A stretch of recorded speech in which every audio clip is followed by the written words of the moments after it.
पत्रकार मित्रों, आज कांग्रेस सरकार के 4 वर्ष पूरे होने पर वो सेलिब्रेट कर रहे हैं। मेरे साथ धर्म कौशिक जी, पूर्व विधानसभा अध्यक्ष जी बैठे हुए हैं प्रेस कॉन्फ्रेंस में। माननीय हमारे मंत्री और वरिष्ठ नेता मनोहर मोहले जी बैठे हुए हैं। हमारे वरिष्ठ नेता केदार कश्यप जी बैठे हुए हैं, अमित जी बैठे हुए हैं, नरेश जी बैठे हुए हैं और सभी हमारे साथियों की ओर से मैं आप सबका अभिनंदन करता हूं। 4 साल गौरवशाली दिवस मनाने के लिए भूमिका क्या है? ये 4 साल छत्तीसगढ़ के लूट के 4 साल छत्तीसगढ़ के हत्या, चोरी, भ्रष्टाचार घटनाओं से भरा हुआ है और जितनी बदनामी सरकार की 4 साल में देश भर में हुई है, उससे छत्तीसगढ़ का सिर सर्व से झुक गया है। ऐसे 4 साल के कार्यकाल को याद करते समय मैं याद करना चाहता हूँ भारतीय जनता पार्टी के कार्यकाल में, जब शांति का टापू कहलाता था। विकास की योजनाएं पूरे देश में जिसको सम्मान के साथ नाम लिया जाता था।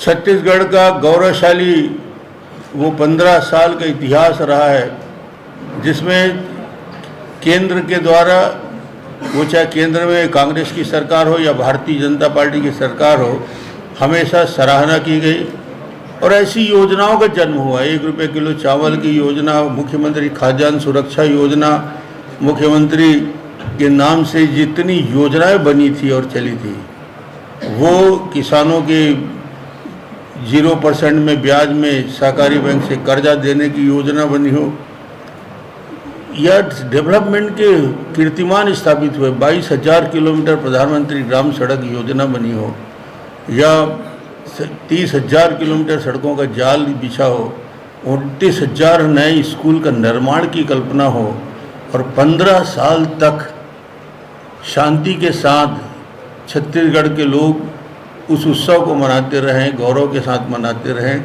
और आज स्थिति में 4 साल में परिवर्तन हुआ है। लोग ठगा सा महसूस कर रहे हैं, लोग दुखी महसूस कर रहे हैं। आज छत्तीसगढ़ की स्थिति 2003 की स्थिति आ गई है। जो 2003 की स्थिति और 2003 के पहले की स्थिति थी, 2000 से 2003 का, उस समय जिस प्रकार राजनीतिक हत्याएं होती थी, लूट हत्या होती थी, आज फिर वो ही दिन लोग याद कर रहे हैं और लोगों के मन में आज वही भाव बना हुआ है कि ये कैसे परिवर्तन हुआ है। आम आदमी किस प्रकार भयभीत महसूस कर रहा है। अधिकारी, कर्मचारी से लेकर समाज के सभी वर्ग जिनसे जो वादा किया था, वो वादे के अनुरूप काम नहीं हो पा रहा है। मुझे लगता है ये गौरव का विषय नहीं, ये गर्त में ले जाने का विषय है। जिस दिशा में छत्तीसगढ़ को ले जाने का प्रयास माननीय मुख्यमंत्री जी कर रहे हैं। आज प्रदेश में गांजा तस्करी, ब्राउन शुगर, नशीली गोली, अफीम, चरस, शराब की तस्करी और ये ठगी का स्टार्टअप बन गया है छत्तीसगढ़। जिस प्रकार की घटनाएं हो रही है, अंडरवर्ल्ड का गैंग का शूटर रायपुर में मिलता है, जुआ और सट्टा पुलिस के संरक्षण में हो रहा है। इसका कारण ये हो रहा है कि आज स्थिति ये है, हर चीज़ बिकाऊ है। थानेदार की पोस्टिंग से लेकर एसपी की पोस्टिंग का आईपीएल की तरह रेट लगता है, फिक्स रेट है। किस थाने में जाना है, किस पुलिस अधीक्षक किसको बनना है, इनका रेट फिक्स है। पटवारी से लेकर कलेक्टर तक का रेट फिक्स है।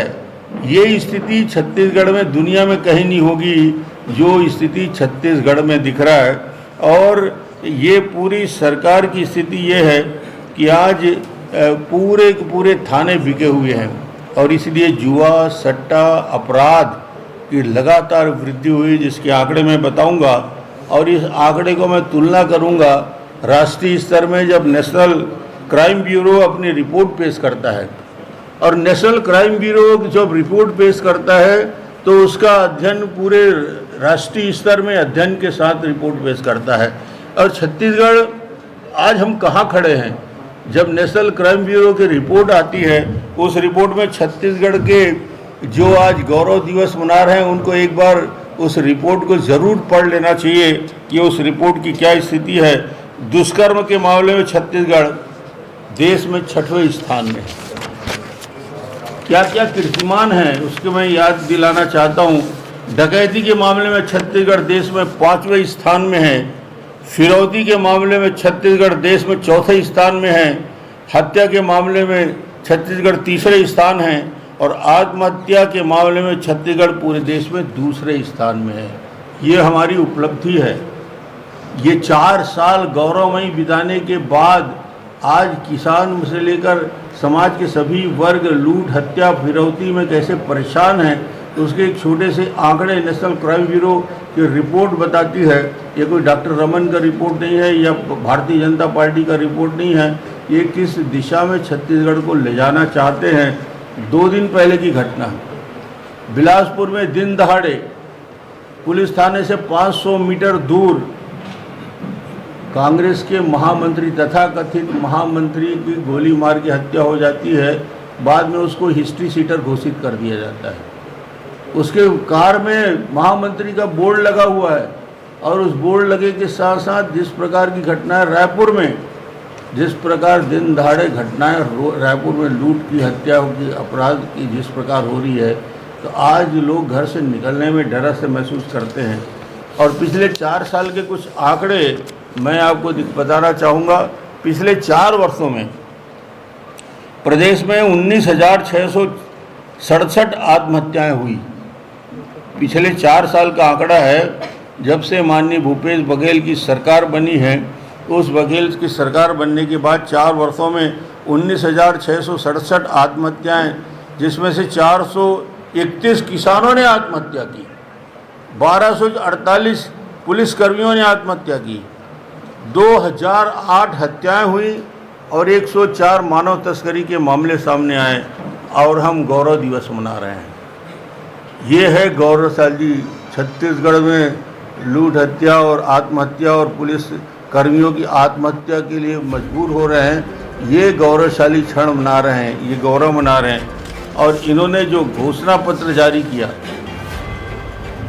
जो जन घोषणा पत्र की बात की, कांग्रेस ने उस जन घोषणा पत्र में 36 में से इनका कहना है कि हम 35 वादे पूरे कर चुके हैं। भूपेश जी जब 36 में से 35 वादे पूरा कर चुके हैं, तो आज लोग क्यों आंदोलन कर रहे हैं? किसान क्यों आंदोलित होकर अपनी बात को कह रहा है? आपने ही वादा किया था। जन घोषणा पत्र की कॉपी मेरे पास उपलब्ध है, आपके पास भी उपलब्ध होगा। उस जन घोषणा पत्र की कॉपी में स्पष्ट है कि 2 वर्ष का किसान का बकाया बोनस जो भारतीय जनता पार्टी ने नहीं दिया था, उन्होंने जन घोषणा पत्र में टीएस सिंहदेव जी ने अपने घोषणा पत्र में जारी किया था कि जो 2 साल का बोनस हमने नहीं दिया था, वो 2 साल का बोनस जन घोषणा पत्र में डालकर कि हम 3,716 करोड़ रुपया देंगे। आज 4 साल हो गए। 4 साल होने के बाद भी इनको ख्याल नहीं है कि 2 साल का बोनस किसान उसकी मांग कर रहा है। इन्होंने कहा था कि सहकारी बैंक के सारे कर्जे, सरकारी किसानों के सारे कर्जे माफ़ कर दिए जाएंगे। कर्ज 3 प्रकार का होता है, अल्पकालीन होता है, मध्यमकालीन और दीर्घकालीन होता है। ये 3 प्रकार के कर्जा होते हैं। सरकार, किसान, छोटे बड़े किसान इसमें कर्जा लेते हैं। कोई दीर्घकालीन लेता है, कोई मध्यमकालीन लेता है, कोई अल्पकालीन लेता है। अल्पकालीन ऋण को छोड़कर बाकी कोई कर्जा माफ़ नहीं हुआ। और आज किसानों की स्थिति यह है कि उनके ज़मीन कुड़की होने की स्थिति में पहुंच चुकी है। और ये मध्यकालीन और दीर्घकालीन कर्जा माफ़ नहीं हुआ, सिर्फ और सिर्फ अल्पकालीन ऋण को माफ़ करके छोड़ दिया गया। ये स्थिति आज छत्तीसगढ़ में है। बिजली चारों तरफ अंधेरा है। हम लोगों ने गांव-गांव कनेक्शन दिया, बस्तर से लेकर सरगुजा तक ट्रांसमिशन, डिस्ट्रीब्यूशन, जनरेशन को हमने बढ़ाया। और सारी जगह काम किया। हमारे समय जो पंप के टोटल कनेक्शन थे वो 70,000 पंप कनेक्शन थे। जब हमारी सरकार बनी थी 4,65,000 पंप कनेक्शन हमने दिए। हर साल एवरेज 25 से 30,000 पंप कनेक्शन दिया करते थे। आज किसान का वेटिंग हमने उस समय समाप्त कर दिया था। आज स्थिति यह है किसानों का कि वेटिंग लिस्ट में आज किसानों को 1 साल नहीं, 2 साल नहीं, 2.5 साल इंतज़ार करना पड़ रहा है। और किसानों को इस साल बजट में उन्होंने कहा था मैं 21,000 नए पंप कनेक्शन दूंगा। साल निकलते आज अभी तक सिर्फ 8,000 पंप कनेक्शन हुए। 12,000 पंप कनेक्शन इस साल का वेटिंग लिस्ट में पड़ा हुआ है। बिजली के बिल हाफ करने की बात करने वाले भूपेश सरकार, ये घोषणा पत्र में है इनकी सारी बातें मैं जो बोल रहा हूँ। बिजली बिल को हाफ करने वाले भूपेश बघेल जी, बिजली हाफ तो नहीं हुआ। इस साल के किसानों के और उपभोक्ताओं को जो बिजली का बिल फिक्स चार्ज के रूप में मिला है, आप कुछ लोगों को छोड़ दिए हैं, मगर 80% किसानों को फिक्स चार्ज में 2 माह का अतिरिक्त बिजली का बिल वसूला जा रहा है। ये किसानों की स्थिति है। जिनका बिजली का बिल माफ़ करने की बात करते थे, सबको बिजली का कनेक्शन देने की बात कहा करते थे, न सबको बिजली का कनेक्शन मिला है, न बिजली का बिल हाफ हुआ है। ये स्थिति पूरे छत्तीसगढ़ में आज बनी हुई है किसानों की। किसान की स्थिति आज मैं सिर्फ यही कहना चाहूँगा कि जो घोषणा पत्र के तीसरे चौथे बिंदु महत्वपूर्ण थे। उन्होंने कहा था घोषणा पत्र में कि 60 साल के और 75 साल के आयु के ग्रामीण बंधुओं को घोषणा पत्र के अनुसार किसान पेंशन, वृद्धावस्था पेंशन दिया जाएगा। 60 साल की उम्र को 1,000 रुपया, 75 साल प्लस वालों को 1,500 रुपये प्रति माह किसान पेंशन दिया जाएगा। ऐसे ढेरों सपने दिखाए, मगर ये सपने पूरे नहीं हुए। आज तक वो पेंशन की राशि बंद नहीं हुई। जहाँ तक सवाल है राजभवन का, तो राजभवन हर निर्णय लेने में न छत्तीसगढ़ में बल्कि हिंदुस्तान के सभी राज्यपाल महोदय निर्णय लेने में सक्षम, और ऐसे ही व्यक्ति को राज्यपाल बनाया जाता है जो सक्षम हो। इसलिए इस प्रकार का आरोप लगाना, ये राज्यपाल के ऊपर राजनीति नहीं करनी चाहिए। इस प्रकार की राजनीति उचित नहीं मानता मैं कि राज्यपाल के ऊपर किसी राजनीतिक दल से मदद करने का आरोप लगे। जहाँ तक सवाल सुप्रीम कोर्ट में है, तो हम भी इंतज़ार कर रहे हैं, सभी लोग इंतज़ार कर रहे हैं। सुप्रीम कोर्ट का एक और फैसला आएगा तो सरकार क्या पक्ष रखती है, कितनी मजबूती से रखती है। हम तो यही बोल रहे थे कि यहाँ से हाई कोर्ट से होने के बाद हम सुप्रीम कोर्ट में कितने गंभीरता से इस मामले को लड़ते हैं, उसी से नतीजा निकलेगा। नहीं हुई। सबसे दुखद स्थिति छत्तीसगढ़ के महिलाओं की है। महिलाओं के साथ सबसे बड़ा ठग और छल किया गया। महिलाओं की स्थिति थी कि चुनाव के पहले बड़ी संख्या में इनकी सभाओं में लोग जाने लगे थे, और एक आकर्षण था उस घोषणा में कि जैसे ही भारतीय जनता कांग्रेस की सरकार बनेगी हम शराबबंदी कर देंगे। और शराबबंदी का वादा इनके नेता राहुल गांधी जी की उपस्थिति में हुआ, इनके वरिष्ठ नेताओं की उपस्थिति में हुआ। गीता और गंगा जल उठा के इन लोगों ने बड़ी बड़ी घोषणाएं की, बड़ी बड़ी बातें की, मगर आज शराबबंदी का दर्द महिलाओं को आज पूरी तरीके से पीड़ित किया जा रहा है। शराबबंदी तो नहीं कर पाए, शराब का गढ़ बन गया है छत्तीसगढ़। और आज स्थिति ये है कि शराब की अवैध तस्करी में छत्तीसगढ़ 7वें स्थान में आ गया है। अवैध धंधा का बाजार जिस प्रकार चल रहा है, जिस प्रकार छत्तीसगढ़ में अवैध धंधे चल रहे हैं, आज इनकी शराबबंदी का नतीजा क्या निकला है, इस ओर ध्यान आकर्षित करना चाहता हूँ। शराबबंदी में मैंने पहले बताया कि अवैध तस्करी के मामले 7वें स्थान में है। शराबबंदी के घोषणा के बाद 3 उपलब्धि। पहले उपलब्धि की कि सरकार ने कहा कि हम सबसे पहले विधायकों की समिति बनाएंगे, अन्य राज्यों में अध्ययन करने जाएगा और अध्ययन करके आगे बताएगा कि शराबबंदी कैसे की जाए। वो आज तक समिति ने अपनी कोई रिपोर्ट नहीं पेश की। विधानसभा में वादा किया, मगर वो वादा आज तक अधूरा का अधूरा है। दूसरा, शराबबंदी की घोषणा के समय सिर्फ दुकानें थी शराब की पूरे छत्तीसगढ़ में, 700 दुकानें। शराबबंदी की घोषणा की जैसे ही वादा किया है, दुकानें आज 1491 हो गई। जस्ट डबल, दुगने से ज़्यादा शराब की दुकानें हो गई। तीसरा उपलब्धि शराब के दुकान को बंद करने का घोषणा का ये हुआ, इन्होंने जो घोषणा किया था कि हम कोरोना काल में घर घर दवाई पहुंचा के देंगे, मगर पूरे कोरोना काल में कहीं भी कोई दवाई होम डिलीवरी नहीं दी गई, घर पहुंचाकर दवाई नहीं दिया गया।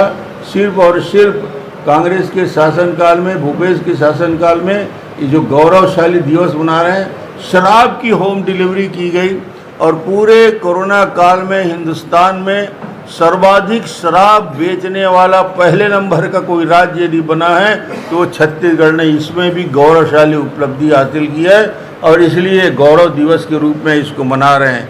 महतारी सम्मान निधि के बारे में इन्होंने अपने घोषणा पत्र में कहा है 500 रुपये प्रति माह देने का वादा किया, आज तक न 500 रुपये मिला, न महतारियों का सम्मान बढ़ा। सर्व विधवा पेंशन योजना इनके घोषणा पत्र में लिखा हुआ है। इन्होंने अपने घोषणा पत्र में महिलाओं को आकर्षण करने के लिए, महिला और हमारी विधवा बहनों को अपने साथ लेने के लिए झूठे घोषणा किए। छत्तीसगढ़ की सभी विधवा बहनों को 1000 रुपया प्रति माह देने का वादा किया था। 4 साल निकलने के बाद भी आज इनको विधवा पेंशन नहीं मिल रहा है, न इसके संबंध में कभी चर्चा विधानसभा के अंदर हुआ, न कुछ इन्होंने घोषणा की। इन्होंने बड़ी बड़ी घोषणाएं विधानसभा में की, जिसकी याददाश्त मैं उनको दिलाना चाहता हूं। ये जल संसाधन विभाग की बात जब कर रहे थे तो घोषणा पत्र में इन्होंने डाला है सिंचाई का रकबा दुगना किया जाएगा 5 साल में।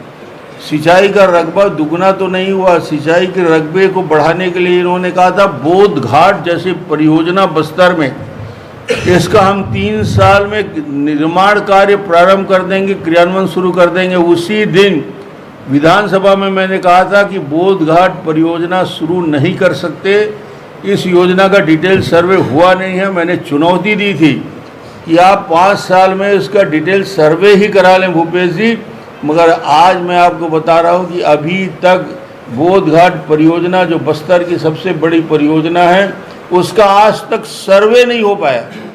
बजट में 1 रुपये का प्रावधान नहीं रखा गया। उस क्षेत्र के बारे में उन्होंने प्रेजेंटेशन दिखाया, बस्तर में लोगों को झांसा दिया कि चुनाव जीतने के लिए फिर चुनाव आ रहा है, फिर बोध घाट का झुंझुना थामे बस्तर में जाएंगे और फिर बोलेंगे कि हम बोध घाट परियोजना को लागू करने वाले हैं, बस्तर के लिए विकास के काम करने वाले हैं। इसी प्रकार गैलो योजना की स्थिति क्या है, पूरे सिंचाई परियोजना जितनी भी चल रही है, ऑन गोइंग प्रोजेक्ट के बारे में बोल रहा हूँ मैं, जब सिंचाई का प्रतिशत दुगना करने की बात होती है तो सिंचाई के बजट में दुगने की वृद्धि होनी चाहिए, मगर आप आश्चर्य करेंगे कि 4 साल बीतते बीतते सिंचाई के प्रतिशत में सिर्फ और सिर्फ 6% की वृद्धि हुई। कहाँ दुगना करने का घोषणा किया था और कहाँ सिर्फ और सिर्फ 6% सिंचाई के प्रतिशत में वृद्धि हुई है। युवाओं के लिए बड़ी बड़ी बात कही गई थी, युवाओं के लिए बड़े बड़े घोषणा किए थे, युवाओं के फॉर्म भराए गए थे गांव-गांव में जाकर, और जन घोषणा पत्र में कहा गया था कि उनको राजीव मितान योजना के तहत 2500 रुपये बेरोजगारी भत्ता हम देंगे। सब गांव में फॉर्म भराए गए थे, 10 लाख लोगों के आंकड़े तय किए थे।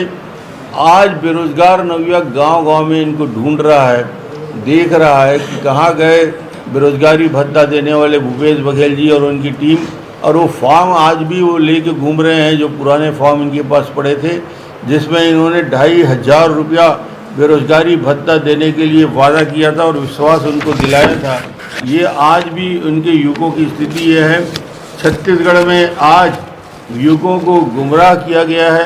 युवकों को आज छत्तीसगढ़ के 40% से ज़्यादा नवयुवक आज नशे की गिरफ्त की ओर जा रहे हैं। छत्तीसगढ़ में आज स्थिति बद से बदतर होती जा रही है और हम गौरव दिवस मना रहे हैं। ऐसी परिस्थिति में भी हमें गौरव मना रहे हैं। स्कूल शिक्षा विभाग में जहां मैंने बताया आपको कि हमने करीब 30,000 नए school, primary, middle, high school खोले। हमने बस्तर से सरगुजा तक स्कूलों की श्रृंखला डाली। हमने एकलव्य विद्यालय के साथ साथ हमने मेडिकल कॉलेज, इंजीनियरिंग कॉलेज में प्रवेश के लिए, निःशुल्क प्रवेश के लिए बस्तर से शुरू किया और वहाँ पे एजुकेशन हब की शुरुआत करके पूरे छत्तीसगढ़ में ले जाने का प्रयास किया। आज क्या स्थिति है? आज पुराने भवन को भी रिपेयर करने का फंड जिनके पास नहीं है। स्कूल शिक्षा विभाग की सबसे बुरी हालत है। पुराने भवन जर्जर हैं, गिरने की स्थिति में हैं। शिक्षा की स्थिति और उच्च शिक्षा की स्थिति ये है कि आज महाविद्यालय में कोई इनके जाने को तैयार नहीं है। दो योजनाएं, बड़ी योजनाएं, जिसमें राज्य सरकार को फंड देना नहीं है, जहां राज्य सरकार की हिस्सेदारी नहीं है, उन योजनाओं में भी केंद्र सरकार राज्य सरकार काम करने को तैयार नहीं है। 16 लाख आवासहीनों के जो छल भूपेश बघेल ने किया है, 16 लाख आवास केंद्र सरकार के द्वारा स्वीकृत हुआ। हम लोगों के दौरान में हम लोगों ने इसके लिए पूरा प्रयास किया था। 16 लाख आवास लौट गया, इसलिए कि इन्होंने जो 40% मैचिंग ग्रांट देना था वो 40% मैचिंग ग्रांट नहीं दिया। इसकी वजह से ये सारे के सारे आवास आज अधूरे पड़े हैं, गिर रहे हैं, जर्जर हो रहे हैं। किसी ने अपना कुछ बेचकर मकान थोड़ा बहुत बना लिया है तो आज उनकी दिवालिये की स्थिति हो रही है।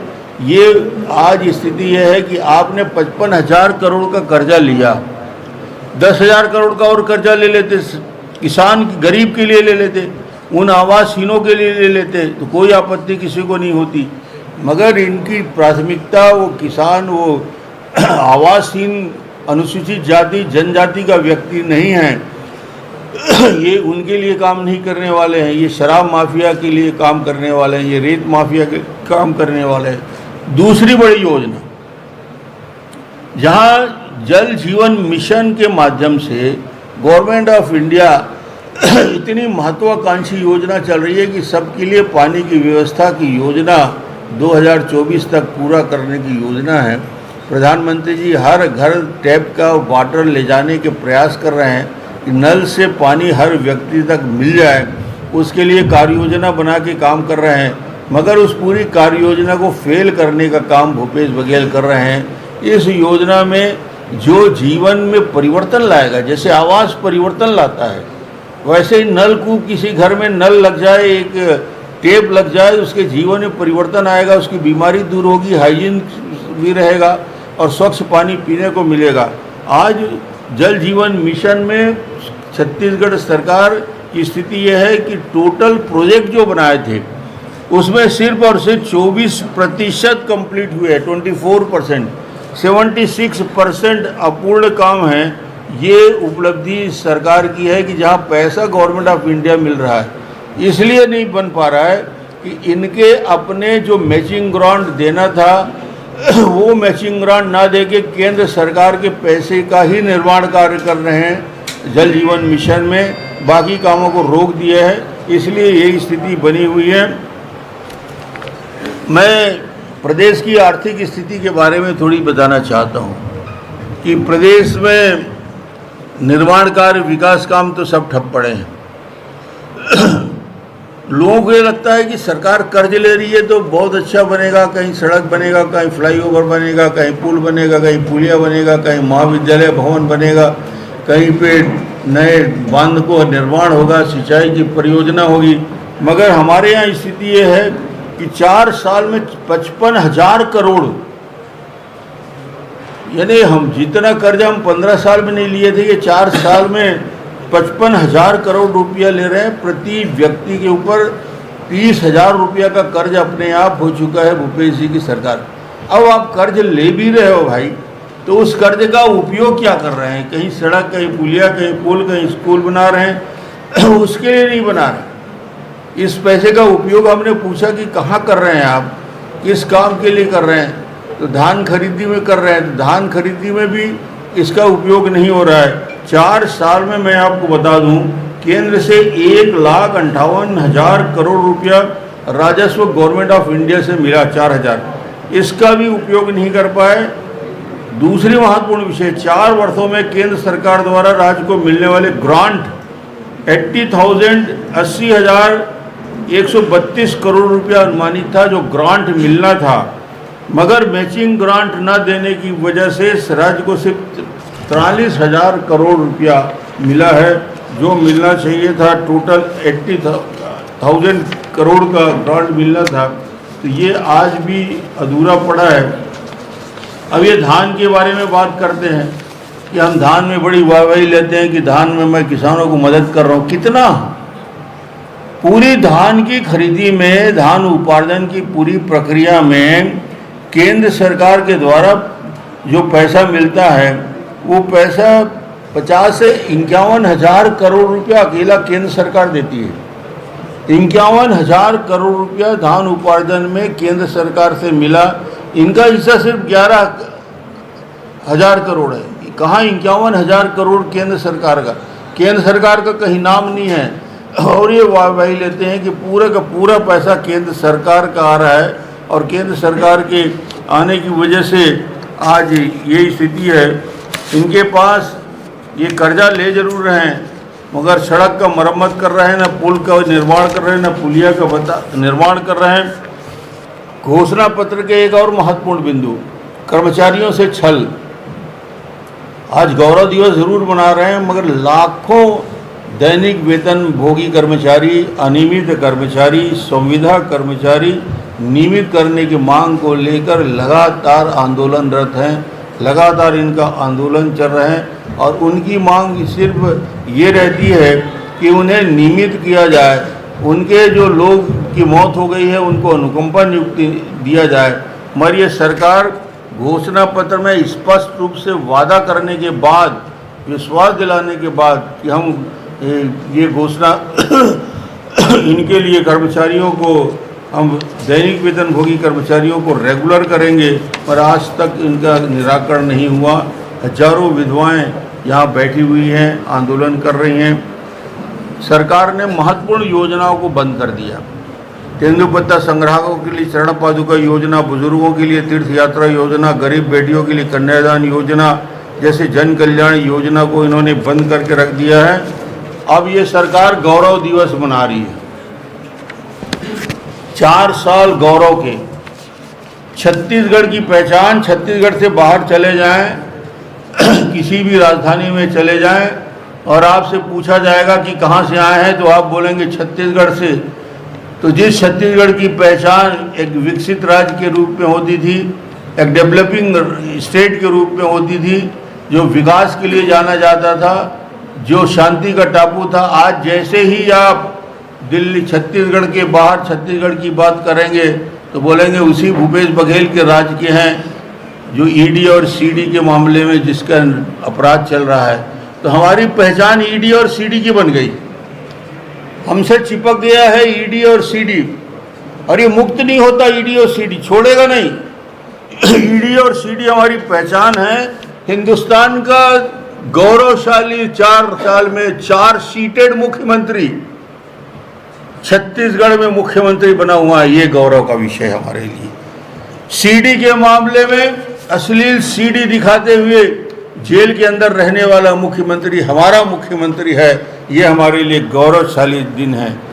पहली बार हुआ है इनकम टैक्स के अधिकारी, ईडी के अधिकारी मुख्यमंत्री के विभाग के अधिकारियों के निवास पर बड़े स्तर पर कार्रवाई करते हैं। प्रदेश की यह स्थिति है कि मुख्यमंत्री सचिवालय से लेकर मुख्यमंत्री विभाग तक के अधिकारी या तो जेल में हैं या तो बेल में हैं। हम कैसे कह सकते हैं कि मुख्यमंत्री इसमें लिप्त नहीं है? जब उप सचिव भ्रष्टाचार के मामले में जेल में हैं तो नैतिकता के आधार में मुख्यमंत्री जी को अपने पद से इस्तीफा दे देना चाहिए। मैं आज 4 साल के इस गौरवशाली गौरव दिवस मना रहे हैं, तो मैं एक ही आग्रह करूंगा मुख्यमंत्री जी से। धन्यवाद। डॉक्टर साहब 4 साल गौरव दिवस के मना रहे हैं, मनाए ना भैया, कौन मना कर आपको भी मीठा खिलाए, हमको भी खिलाए, मगर जो हालात है प्रदेश के उसके बारे में मैंने चित्रण किया कि आज ये स्थिति है। इसमें मीठा कड़वा लगेगा या मीठा मीठा लगेगा, ये आपके ऊपर है। धन्यवाद। एक बड़ा बेल में, तो क्या इसके लिए क्या कार्य योजना है, या आप लोग सड़कों पर उतरेंगे ऐसे अधिकारियों के लिए? और हमारी कार्य योजना नहीं हुई है, ईडी की कार्य योजना है। तो आप लोग हमारी कार्य योजना हमारी कार्ययोजना कैसे बन जाएगी? लगे ये कह रहे हैं कि आप आरक्षण को लेकर विधानसभा नहीं ना, अंदर न बाहर हम एक ही जैसे बोलते हैं। सवाल ये है कि अभी तो जो महामहिम ने 10 बिंदुओं पे जानकारी मांगी है, भूपेश सरकार को, उनके सरकार के अधिकारियों को उसका जवाब देना चाहिए। सर आपने ये बोला तक और थानेदार से लेकर एसपी तक की जो है आईपीएल की तरह बोली लग रही है, इसका एक आध उदाहरण है क्या, एक आध वानगी है क्या? उदाहरण जो जनता बताती है वही उदाहरण हमारे सामने है, क्योंकि जो क्रीमी लेयर के पोस्ट है, अब आप उन कलेक्टर से पूछ लोगे तो बता देंगे कि उनका रेट कितना है। अलग अलग जिलों के डीएमएफ फंड के अनुसार रेट फिक्स होता है, ऐसा बताते हैं मेरे को जो जानकारी मिलती है। सबसे ज़्यादा डीएमएफ फंड जहाँ रहता है वहाँ सबसे हाईएस्ट रेट होता है। अब कितना रेट दिया कलेक्टर ने वो गुप्त रखता है। भाजपा के नेताओं के बयान पे आधारित है, इस पे क्या बोलेंगे? नहीं, उनके बयान स्वतंत्र होते हैं, स्वतंत्रता से बयान भी देती हैं और उनको भाजपा के नेताओं से कोई बयान लेने के लिए पूछने की जरूरत नहीं है, वो स्वयं सक्षम है। धन्यवाद सर।